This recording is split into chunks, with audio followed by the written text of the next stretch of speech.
Hello दोस्तों, कैसे हैं आप सभी।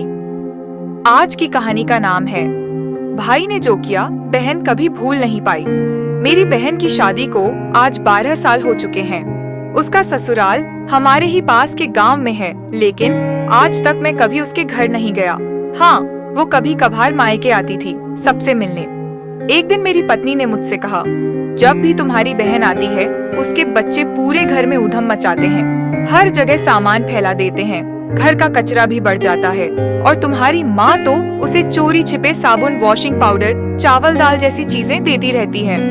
ये सब सुनकर मुझे गुस्सा आ गया। मैं खुद बड़ी मुश्किल से घर चला रहा हूँ और मेरी माँ बहन को चीजें देती रहती है।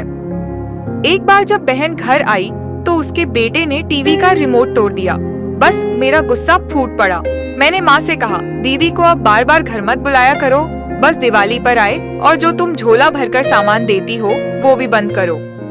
माँ चुप रही, लेकिन दीदी ने सब सुन लिया। फिर भी वो कुछ नहीं बोली। शाम के 4 बज चुके थे। उसने अपने बेटे को तैयार किया और मुझसे कहा, भैया बस स्टॉप तक छोड़ दो। मैंने यूं ही कहा, जा रही हो दीदी, कुछ दिन और रुक जाती। वो मुस्कुराकर बोली, नहीं भैया, बच्चों की छुट्टियां खत्म हो रही हैं, अब जाना चाहिए।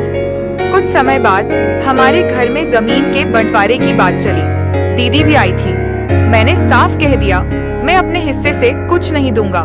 माँ ने कहा, बेटी का भी अधिकार होता है, लेकिन मैंने गुस्से में चिल्लाकर कह दिया, मैं उसे कुछ नहीं दूंगा। दीदी सामने बैठी थी, लेकिन उन्होंने कुछ नहीं कहा। बंटवारे के कुछ ही दिनों बाद मेरे बड़े बेटे को टीबी हो गया। इलाज के लिए मेरे पास पैसे नहीं थे। मैं बेहद तनाव में था। तभी एक दिन दीदी घर आई। उन्होंने मेरे पास बैठकर सिर पर हाथ फेरा और बोली, क्या बात है भैया, बहुत तनाव में लग रहे हो। मैं तुम्हारी बड़ी बहन हूँ, बचपन से जानती हूँ तुम्हें। फिर उन्होंने अपने हाथों से अपनी सोने की चूड़ियां उतारी और मेरे हाथ में रख दी। बोली, ये ले लो और अपने बेटे का इलाज करवाओ, और सुनो, किसी से मत कहना, तुम्हें मेरी कसम है। फिर उन्होंने मुझे 1000 रुपए दिए। कुछ 50 के, कुछ 100 के नोट थे। शायद उन्होंने धीरे धीरे बचाकर जमा किए होंगे। बोली, बच्चों के लिए जो चाहिए वो ले लेना और ऐसे टेंशन में मत रहो। जब वो जाने लगी तो मेरा ध्यान उनके पैरों पर गया। टूटी हुई चप्पल और पुराना दुपट्टा पहना हुआ था। वो हमेशा वही दुपट्टा ओढ़ती थी, हर बार जब भी घर आती। इस बार भी वो चुपचाप चली गई और मैं कुछ नहीं बोल पाया। हाथों में चूड़ियां थीं और मेरी आंखों से आंसू रुक नहीं रहे थे। हम भाई कितने स्वार्थी हो जाते हैं ना। एक पल में अपनी बहन को पराया कर देते हैं, और बहन, वो भाई का जरा सा भी दर्द नहीं देख पाती।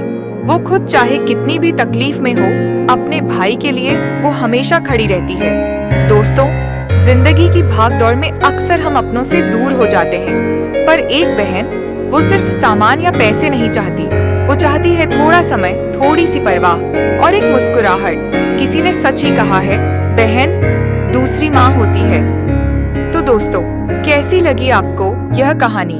अगर पसंद आई हो तो वीडियो को लाइक करें, चैनल को सब्सक्राइब करें। कहानी को अंत तक सुनने के लिए आपका बहुत बहुत शुक्रिया। मिलते हैं जल्दी ही अगली कहानी के साथ। तब तक के लिए आपसे विदा लेते हैं। धन्यवाद।